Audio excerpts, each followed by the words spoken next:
présence au milieu de nous. Et je te dis, sois le bienvenu, Saint-Esprit. Conduis-nous, Seigneur, que mon cœur et mes oreilles soient attentives, Seigneur, à ta parole, que tu apportes avec autorité, Père, dans le nom de Jésus. Amen. Amen. Amen. Amen. Je voudrais ouvrir avec vous la parole de Dieu et nous allons nous entretenir sur ce thème déçu par Jésus. Je ne sais pas si ça vous est déjà arrivé d'être déçu par quelque chose. Vous attendiez quelque chose, peut-être ça vous est arrivé, vous avez commandé quelque chose, vous savez, maintenant, on l'a connu ça avec la période Covid qu'on a eu, on était tous chez nous, et si on avait besoin d'acheter, des fois on passait par, je ne sais pas si vous l'avez fait, en tout cas je l'ai fait, mais on achetait par correspondance, il y a des sites, des grands sites bien connus, je ne vais pas en nommer, mais on passait par ces sites, et quand on regarde l'image, la photo sur l'ordinateur, sur le téléphone, ça nous interpelle, ça nous donne envie, et on va commander cette chose, et on va déjà projeter sur cette chose tout ce qu'on a envie. Tout ce qu'on va pouvoir faire, ce que ça va pouvoir nous permettre de réaliser, comment on va pouvoir l'utiliser. Et on est en train de trépigner d'impatience à l'idée de recevoir cette chose. Et quand finalement vous arrivez à recevoir cette chose, eh bien vous êtes déçu parce que l'image n'était pas conforme à la réalité, parce que ce que vous pensiez pouvoir faire, vous n'allez pas pouvoir le faire avec, et ainsi de suite. Est-ce qu'il vous est déjà arrivé d'être déçu par quelque chose que vous attendiez ? Est-ce qu'il vous est déjà arrivé d'être déçu par quelque chose que vous vouliez vivre et que lorsque vous le vivez, au final, c'est pas si ouf que ça, quoi. Ça peut arriver. Et je pense que ça se produit dans deux cas. Soit parce qu'on a des attentes qui sont déplacées. C'est-à-dire qu'on va s'attendre à certaines choses qui ne sont pas réalistes. Vous imaginez, on va acheter une machine à laver, on s'attend à ce qu'elle tourne le gazon. C'est pas possible. Forcément, on sera déçu. Forcément. Ou alors, peut-être parce que, tout simplement, l'objet qu'on reçoit, ou en tout cas ce qu'on attendait, est clairement en deçà de ce qui était promis. Si on vous promettait, et souvent ça se fait comme ça la pub, si vous voyez, alors je pense que vous n'avez pas tous chez les fast-food, mais quand on voit les pubs de fast-food, ils font des très gros hamburgers, et une fois que vous arrivez, que vous regardez l'hamburger, il est beaucoup plus petit. Voilà, donc ça peut se produire soit parce que nous on a de trop grandes attentes, soit parce que ce qu'on obtient peut malheureusement ne pas être du tout en accord avec ce qui était prévu. Et vous savez que ça, c'est arrivé à certaines personnes. C'est arrivé à certaines personnes, même quand il est question de la Bible, même lorsqu'il est question de Dieu, lorsqu'il est question de Jésus. Certaines personnes ont été déçues de leur rencontre avec Jésus. Certaines personnes s'attendaient à certaines choses, elles auraient voulu, mais au final, elles se sont trouvées déçues. Et ce qu'on se rend compte, c'est que autant on a pu attendre quelque chose, autant on a pu vouloir quelque chose, lorsqu'on est déçu par cela, eh bien notre désamour, notre haine, notre rancœur est vive et profonde. On va manifester de l'hostilité, on va manifester de l'animosité, on va manifester de l'indifférence, de la moquerie. Et ça, on trouve ça dans la Bible. On a des gens qui ont eu au final un ressentiment énorme envers Jésus-Christ. Et je le disais tout à l'heure, ça peut venir de deux choses. Soit parce qu'on a des attentes déplacées, soit parce que ce qu'on obtient n'est pas à la hauteur de ce qu'on voudrait. Mais quand il s'agit de Jésus, j'aimerais autant vous dire tout de suite, avant de commencer, avant même d'aller plus loin, que le problème n'est jamais du côté de Jésus. Le problème est toujours de notre côté. Parce qu'on avait des attentes qui n'étaient pas bien placées. Et nous allons faire une lecture dans la Bible, dans deux lectures que nous allons faire dans l'évangile de Luc au chapitre 23. Et nous allons lire à partir du verset 8, cette première lecture, Luc 23, à partir du verset 8. C'est un moment où Jésus a été fait prisonnier. Il a été emmené en tribunal, il a été amené pour être jugé. Et là, donc, il était devant Pilate et il va comparaître devant un autre homme qui s'appelle Hérode. Et voilà ce que la Bible nous dit. Lorsque Hérode vit Jésus, il en eut une grande joie car depuis longtemps, il désirait le voir à cause de ce qu'il avait entendu dire de lui. Et il espérait qu'il le verrait faire quelques miracles. Il adressa beaucoup de questions, mais Jésus ne lui répondit pas. Les principaux sacrificateurs et les scribes étaient là et l'accusaient avec violence. Hérode et ses gardes le traitaient avec mépris et après s'être moqué de lui et l'avoir revêtu d'un habit éclatant, il le renvoya à Pilate. Et nous allons lire plus loin à partir du verset 39. Et donc Jésus est là, il a été amené, il va être crucifié, il est là sur le mont Golgotha. Et il nous est dit, il était crucifié avec deux brigands, l'un à sa droite, l'autre à sa gauche. L'un des malfaiteurs crucifiés l'injuriait et disait « N'es-tu pas le Christ ? Sauve-toi toi-même et sauve-nous » Mais l'autre le reprenait et disait « Ne crains-tu pas Dieu, toi qui subis la même condamnation ? Pour nous, c'est justice, car nous recevons ce qu'ont mérité nos crimes. Mais celui-ci n'a rien fait de mal. Et il dit à Jésus, « Souviens-toi de moi quand tu viendras dans ton règne. » Jésus lui répondit, « Je te le dis, en vérité, aujourd'hui, tu seras avec moi dans le paradis. Amen. » La première des choses que j'aimerais pointer du doigt, c'est que nous avons et nous pouvons avoir des attentes déplacées lorsque nous ne connaissons pas. Nous ne savons pas qui est Jésus. Lorsque nous ne le connaissons pas, nous pouvons avoir une attente déplacée de ce qu'il pourrait faire. On peut être déçu lorsqu'on ne connaît pas un objet. Vous imaginez, on fait un bond dans le temps, on remonte 20 ans en arrière. Il y a 20 ans, ce n'était pas encore la mode des smartphones. Les smartphones n'existaient pas. On avait tous des téléphones à clapper, des téléphones à touche. Vous vous en souvenez de cette époque? Il y a 20 ans, imaginons que je vienne devant vous ou que vous-même vous soyez devant vous et qu'on vous propose un smartphone. Smartphone dernier cri. Le meilleur qu'on fait actuellement. On vous présente le smartphone, mais parce que vous ne connaissez pas le smartphone, parce que vous ne savez pas tout ce que vous pouvez en faire, vous regardez cet objet sans trop comprendre et sans trop savoir ce que vous pouvez en faire. Vous n'êtes pas là, vous n'avez aucun élan de cœur pour cet objet parce que vous ne le connaissez pas. Et Hérode est un peu comme ça. Hérode ne connaît pas Jésus. Hérode a entendu parler de Jésus. Mais Hérode, il faut savoir, était de notre milieu social que Jésus. Jésus faisait partie de ces gens du peuple, mais Hérode, lui, était un dirigeant. Il était le roi. Et Hérode, lui, a entendu parler de Jésus, mais il ne connaît pas Jésus et il veut aller à la rencontre de Jésus. Pourquoi? Parce qu'il a entendu beaucoup de choses de Jésus. À l'époque de Jésus, bien sûr, vous le comprenez, les réseaux sociaux n'existaient pas. Mais le bouche à oreille fonctionnait très bien. Le bouche à oreille fonctionnait pour dire ce que Jésus avait fait, ce que Jésus avait fait de merveilleux. Et certainement, Hérode avait dû entendre ses disciples, ou pas ses disciples, mais en tout cas ses serviteurs parler de Jésus qui enseignait avec autorité. De Jésus qui était là sur cette montagne, et vous connaissez certainement ce passage qu'on appelle le serment sur la montagne, et Jésus qui va enseigner, qui va dire tu ne tueras point, tu ne convoiteras point. Vous avez entendu dire qu'il a été dit, mais moi je vous dis que... Et Jésus qui enseigne, qui donne des paraboles, cela était frappant pour tous ceux qui étaient présents, cela était frappant pour tous ceux qui l'entendaient. Et même peut-être à ce moment bien précis, alors qu'ils sont là à Jérusalem, il s'est passé des choses, les gens ont cherché à confondre Jésus, à le prendre en défaut, et Jésus est capable de dire des choses tellement pleines de sens, tellement pleines d'intelligence. Rendez à César ce qui est à César, et à Dieu ce qui est à Dieu, et ainsi de suite. Il a sûrement dû entendre parler de cela. Il a sûrement dû entendre Jésus qui était capable de faire des choses inouïes, notamment nourrir une foule de 5000 hommes, sans compter les femmes et les enfants, et Jésus n'avait que 5 pains et 2 poissons. Et là, il va nourrir toute cette foule. Il a sûrement entendu ses serviteurs en parler. Et que dire du fait que ses serviteurs ont certainement parlé aussi du fait que Jésus guérissait. Parce qu'on se rend compte dans les évangiles, certains vont vers Jésus pour être guéris. Pourquoi? Parce qu'ils ont entendu parler de lui. Jésus, fils de David, aie pitié de moi, lui dira cet aveugle. Et Hérode, même s'il est loin, même s'il n'a jamais vu Jésus, il a entendu et il sait que Jésus est capable de guérir ces maladies incurables, ces maladies qui laissaient les hommes désemparés. Et même plus, Jésus est capable d'aller contre la mort. Il y a cette histoire de l'ami de Jésus, Lazare, qui était mort. Et Jésus l'a laissé, cet homme mort, dans le tombeau pendant 3 jours. Et Jésus arrive finalement au bout de ces jours. Et Jésus est capable de dire, Lazare, sors de ta grotte. Et on voit Lazare tout momifié qui sort en essayant de marcher. Jésus l'a ressuscité. Et cela a dû faire le tour de la ville. Là encore, Hérode a dû entendre parler de cela.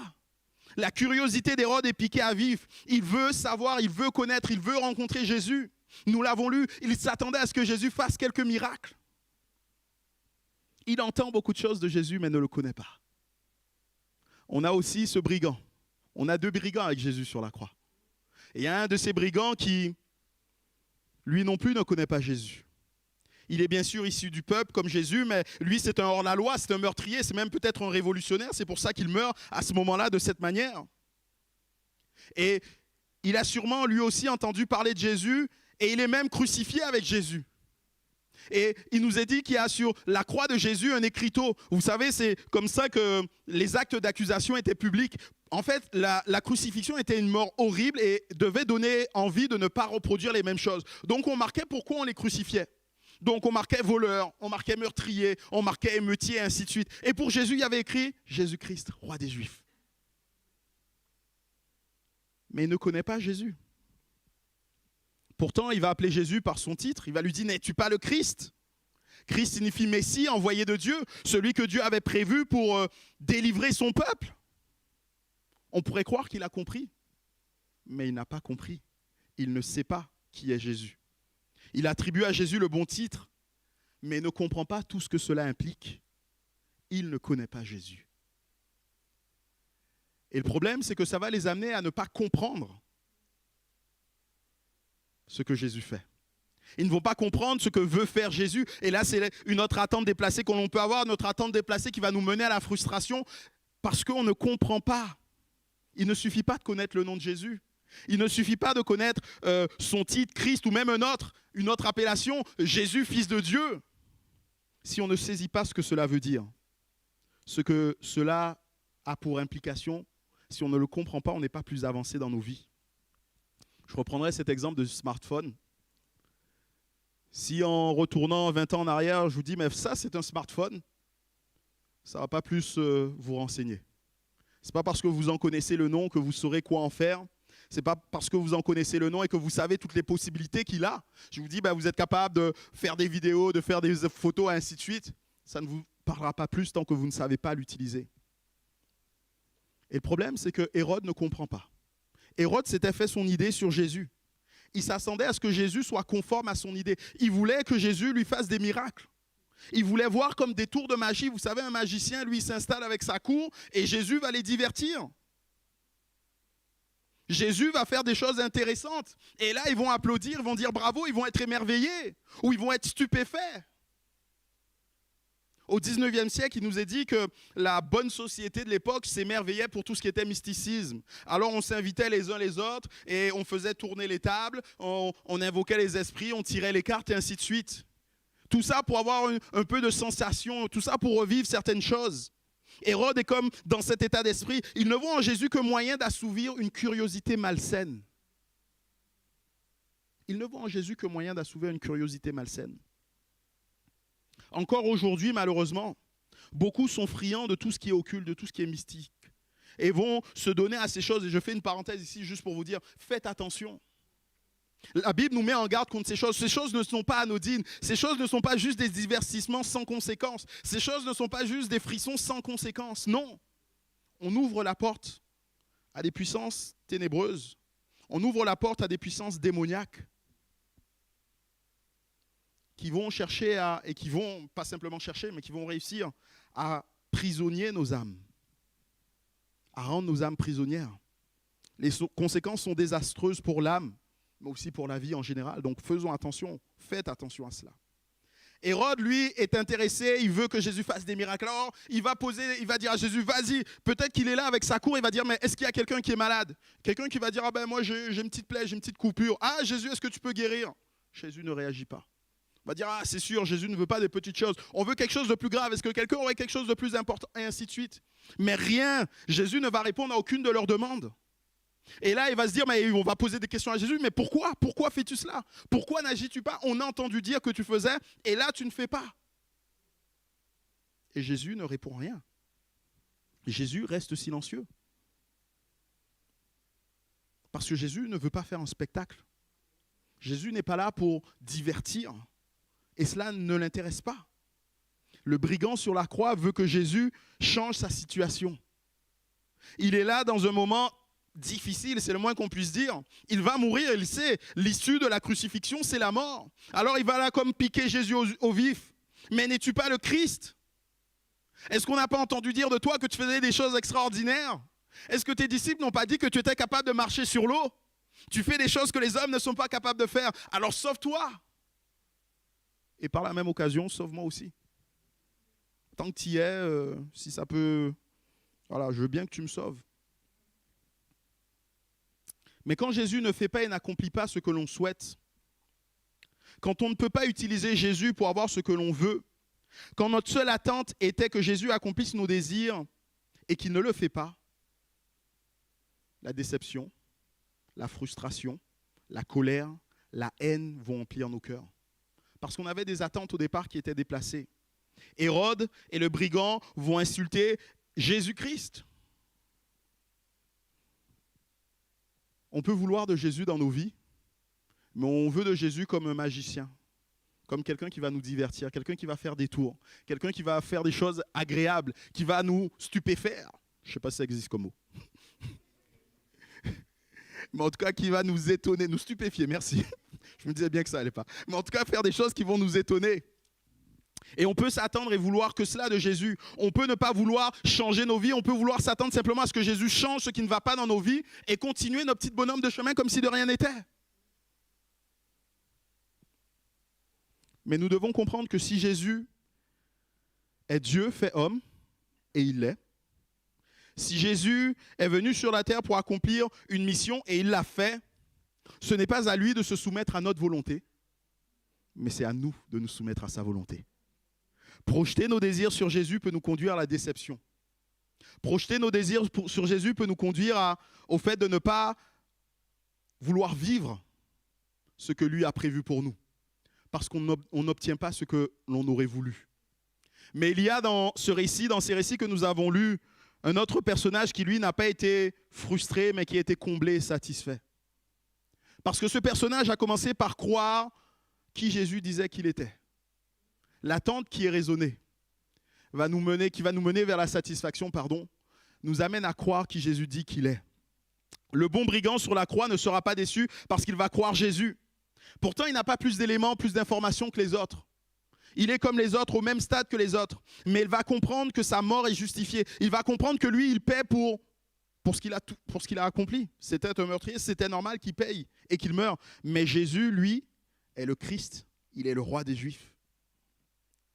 C'était une question que Jésus a posée à ses disciples un jour. Il leur a dit, mais qui dit-on que je suis? Et les disciples vont dire beaucoup de choses. Mais la seule réponse que Jésus va valider, c'est celle-ci. Tu es le Christ, le Fils du Dieu vivant. Tu es le Christ, le Fils du Dieu vivant. C'est ça le plus important. Jésus n'a pas voulu se présenter à l'humanité d'une autre manière que de celle-ci. Je suis le Fils du Dieu vivant, je suis le Christ, je suis l'envoyé de Dieu. Et vous allez dire, mais n'importe qui pourrait dire ça, effectivement. Mais Jésus est venu et il a confirmé, cela a été confirmé par Dieu lui-même le jour du baptême de Jésus.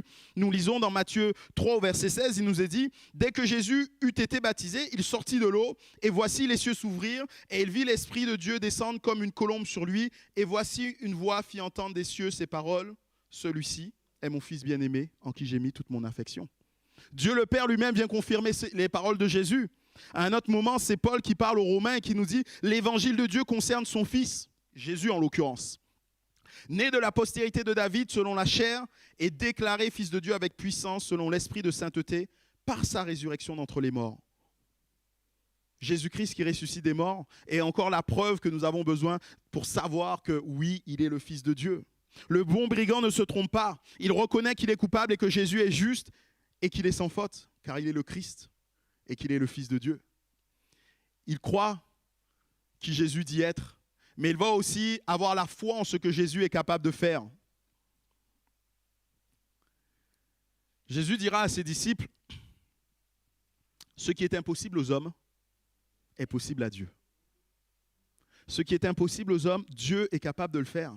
Et Jésus ne va pas simplement, là encore, se contenter de le dire. Il va encore le démontrer. Alors qu'il va être sur cette terre, il va être en prise des fois avec des démoniaques. Ce sont des personnes qui ont ouvert des portes dans leur vie, peut-être en faisant et en pratiquant des arts occultes, qui ouvrent des portes dans leur vie et qui sont là tourmentées au-dedans d'eux-mêmes. Ces personnes ne sont plus maîtres d'elles-mêmes. On voit ces personnes, notamment un homme, le démoniaque de Gadara, qui vit dans les sépulcres, qui se meurtrit constamment, qui vit nu parce qu'il n'a plus aucune maîtrise de sa propre personne. Et alors que personne n'est capable d'aider cette personne, alors que la médecine n'était pas capable d'aider cette personne, en voyant Jésus, la situation de cet homme change. Parce que ce qui est impossible aux hommes est possible à Dieu. Et Jésus est Fils de Dieu, Jésus est Dieu. La nature, la création est soumise à Jésus. Alors qu'il est avec ses disciples dans cette barque et qu'il y a la tempête qui fait rage, Jésus va prononcer 2 mots. Silence. Tais-toi. 3 mots, pardon. Silence, tais-toi. Et la mer va se calmer. Le vent va cesser. Alors vous pourrez le dire, si vous voulez, un jour où la bise s'ouvre un peu trop fort, allez dire silence, tais-toi. Je ne suis pas sûr que ça se calme pour autant. Parce que c'est impossible aux hommes, mais c'est possible à Dieu. La mort même lui obéit. Je vous parlais tout à l'heure de Lazare. La mort même lui obéit. Il y a un passage du livre de l'Apocalypse qui nous dit, c'est Jésus qui se présente et il se présente en disant, j'ai les clés de la mort et du séjour des morts. C'est-à-dire, je l'ouvre, je fais rentrer qui je veux et j'en fais sortir qui je veux. Jésus est maître de tout cela. Jésus, parce qu'il est Dieu, peut tout accomplir, mais il ne fera pas forcément ce qu'on attend de lui. Toutes nos attentes ont une source, notre bien-être. Et quelque part, ce n'est pas mauvais en soi. Seulement, on ne comprend pas quel est notre réel problème. Nous, on va s'arrêter à ce qui est physique, on va s'arrêter à ce qu'on voit. Je suis malade, Jésus va me guérir. Ou je suis en difficulté, Jésus va m'en faire sortir. Il va arranger les choses. Mais on ne voit pas que Jésus veut agir tellement plus loin. Il veut faire quelque chose de tellement plus grand. Il n'est pas là pour faire juste un tour de magie. Il n'est pas là juste pour modifier une situation qui ne me convient pas pour qu'après je puisse continuer ma vie comme j'en ai envie. Non, il veut bien plus. Il veut transformer ma vie. Parce que nous devons être conscients que même si Jésus agit comme on le voudrait, c'est-à-dire que lorsqu'on est malade, qu'il nous aide et qu'il fasse ces choses, que lorsque notre situation ne va pas, qu'il la fasse s'arranger. Même si Jésus agit comme ça, on n'aurait pas le vrai bonheur parce que demain, autre chose va nous arriver et on serait encore en train de quémander quelque chose. On ne serait jamais heureux. Si l'argent suffisait à faire le bonheur, ça se saurait.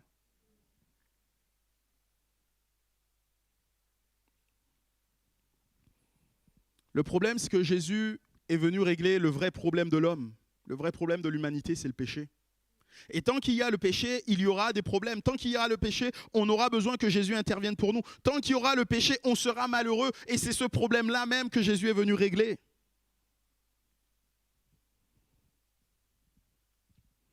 L'homme était incapable de résoudre le problème du péché. On a ce passage qui nous dit que l'homme ne peut pas changer sa couleur de peau. Et il est question d'un Éthiopien, de quelqu'un à la peau noire, qui ne peut pas avoir une peau autrement. Et je peux vous confirmer, ça ne marchera pas. L'homme est incapable de se changer lui-même parce que le péché est en lui, est ancré en lui. Depuis nos premiers parents, Adam et Ève, on se transmet le péché comme par gène quelque part. On est à l'image de nos parents, nous sommes pécheurs. Et nous ne pouvons pas en sortir. Alors bien sûr, on va réussir à ne pas faire certaines choses, on ne va pas être les plus mauvais de la terre, mais nous sommes pécheurs. Le péché, c'est la rébellion contre Dieu. C'est le fait de ne pas vouloir se soumettre à Dieu. C'est le fait de ne pas vouloir voir Dieu comme étant notre Dieu et de nous soumettre à sa volonté dans notre vie. Ce brigand, lui, il a un besoin physique. Il est sur la croix, il est en train de mourir. Il pourrait dire à Jésus, Jésus, viens simplement m'éviter de mourir. Fais comme l'a dit l'autre, sauve-moi. Mais parce qu'il a compris ce que Jésus est venu faire, parce qu'il a compris que Jésus est venu accomplir ce que personne ne pouvait faire, il dit au Seigneur Jésus, souviens-toi de moi quand tu viendras dans ton règne. Il est quelque part en train de dire à Jésus tout simplement, souviens-toi de moi au paradis, amène-moi avec toi au paradis, ce qui est impossible à l'homme de faire, ramène-moi avec toi dans la présence même de Dieu. Et Jésus lui dit, assurément tu seras avec moi au paradis. Parce que ce qui est impossible aux hommes est possible à Dieu. Et cet homme va vivre, malgré sa situation, malgré l'endroit dans lequel il va vivre ce que Jésus est venu accomplir. Jésus est venu faire quoi? Jésus est venu donner la vie. Jésus est venu nous donner une vie éternelle. C'est lui qui le dit. Une vie éternelle, c'est une vie qui n'a pas de limite. Une vie qui ne s'arrête pas. Elle n'a pas de limite dans le temps. Jésus dira, celui qui croit en moi vivra quand bien même il serait mort. Parce que la vie éternelle ne dépend pas de la vie physique, elle va tellement plus loin que la vie physique. Parce que la vie éternelle, c'est une vie d'une intensité qui n'a pas son pareil. Jésus dira, or la vie éternelle, c'est qu'ils te connaissent, toi le seul vrai Dieu, et celui que tu as envoyé, Jésus-Christ. La vie éternelle, c'est être en relation avec Dieu. J'entends souvent dire que la vie est à l'image des relations qu'on entretient. Si on a des belles relations, des relations fortes, notamment dans la famille, notre vie sera belle. Et je pense que dans une certaine mesure, c'est vrai. Encore plus quand on attribue cela à Dieu. Si on veut avoir une bonne vie, une belle vie, il nous faut une bonne relation avec Dieu. Une bonne relation avec Dieu. Et cette bonne relation, on l'obtient en Jésus-Christ. Entretenir une relation étroite avec le bon berger, nous l'avons chanté tout à l'heure et nous l'avons entendu dans ces témoignages. Cela va nous rassurer, cela va nous assurer d'une protection, cela va nous donner une direction, cela va nous donner de l'amour. Cela va changer, transformer les vies que nous avons. Même si nous allons et nous pourrons connaître des tempêtes qui vont se lever dans nos vies, nous serons et nous resterons tranquilles car Jésus reste là. Les grâces que nous obtenons, les grâces que nous vivons en Jésus ne vont pas et ne nous exonèrent jamais des tribulations de ce monde. Mais nous savons que Jésus nous accompagne. Nous savons que Jésus est à côté de nous. Et plus encore, nous savons qu'il nous exonère du jugement à venir. Parce que tous les hommes devront un jour comparaître devant Dieu. Et devront rendre compte de ce qu'ils ont fait, de ce qu'ils ont dit, de la manière dont ils ont vécu. Et Jésus, notre Sauveur, nous permet d'aller au-delà de tout cela. Je voudrais tout simplement terminer en vous interpellant encore. Peut-être avez-vous des attentes déplacées vis-à-vis de Jésus. Peut-être que vous aviez placé en Jésus certaines choses. Vous attendiez à ce que Jésus fasse ce que vous vouliez, ce que vous auriez décidé, ce à quoi vous vous attendiez. Peut-être que vous vouliez voir un de vos proches ou vous-même sortir de la maladie. Tout à l'heure, Samuel nous parlait de son frère qui est décédé. C'est des choses que nous ne pouvons pas forcément comprendre. On peut s'attendre à Dieu et lui dire « Mais Seigneur, tu feras cela ». Peut-être que vous attendiez à ce que le Seigneur vous fasse vivre autre chose, vivre une situation économique meilleure peut-être. Peut-être que vous attendiez à ce que le Seigneur vous permette de vivre quelque chose que vous attendiez. Peut-être que vous cherchez un conjoint, vous attendiez à avoir des enfants ou que sais-je encore et on pourrait énumérer les choses comme cela. On va placer en Jésus des attentes déplacées. Ce ne sont pas des choses mauvaises en soi. Mais nous devons comprendre que Jésus, que Dieu veut bien plus pour nous que simplement cela. Jésus qui meurt à la croix ne meurt pas simplement pour nous guérir de nos maladies. Jésus qui meurt à la croix ne meurt pas simplement pour nous permettre de sortir des tempêtes de la vie. Non. Jésus veut sauver nos âmes. Trouvons ce passage dans le livre de Marc. Et c'est Jésus qui parle et qui dit « Mais et que servirait-il à un homme de gagner tout le monde s'il perd son âme? Que donnerait un homme en échange de son âme ?» Et peut-être qu'en lisant cette parole, vous vous dites tout simplement « Oui, mais moi je ne demandais pas le monde. »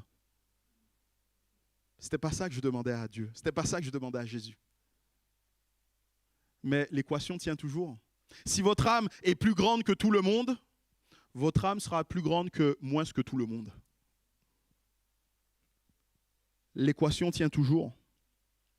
Vous devez comprendre que Jésus n'a pas simplement donné sa vie pour arranger une situation difficile ou intervenir à la marge dans votre vie, mais Jésus a donné sa vie pour sauver, pour transformer votre vie. Pour sauver et transformer votre vie. La bonne question est comment vous vous approchez de Jésus. Est-ce que vous approchez de Jésus comme Hérode et ce brigand, en ayant des attentes déplacées, et finalement vous serez frustré parce que vous ne verrez pas Jésus accomplir ce que vous voulez?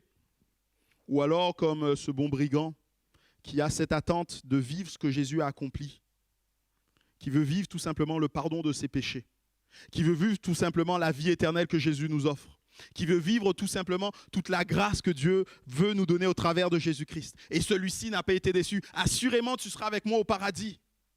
Aucune déception pour celui-ci. La balle est dans votre camp. La manière dont vous choisissez de vous approcher de Jésus dépendra de vous. On pourrait se recueillir et baisser nos têtes. Seigneur, nous voulons te dire merci pour ta parole.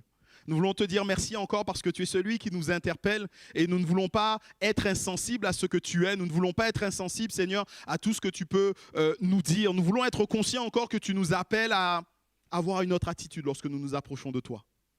Pardon, Seigneur, pour toutes ces fois où nous venons vers toi simplement pour te demander de faire ce que nous voulons en oubliant ce que toi tu veux faire pour nous, ce que toi tu as accompli pour nous, ce que toi tu veux nous donner. Je prie, Seigneur, pour que s'il y avait au milieu de nous des personnes qui n'avaient pas encore saisi, compris, qu'ils devaient s'approcher de toi et te donner leur vie tout entière, que cela soit encore l'occasion par ton Saint-Esprit, Seigneur, de convaincre ces cœurs. Et merci pour l'œuvre que tu as accomplie dans ces vies, Jésus. Sois glorifié et béni. Amen. Amen. Notre réunion arrive à la fin. Nous allons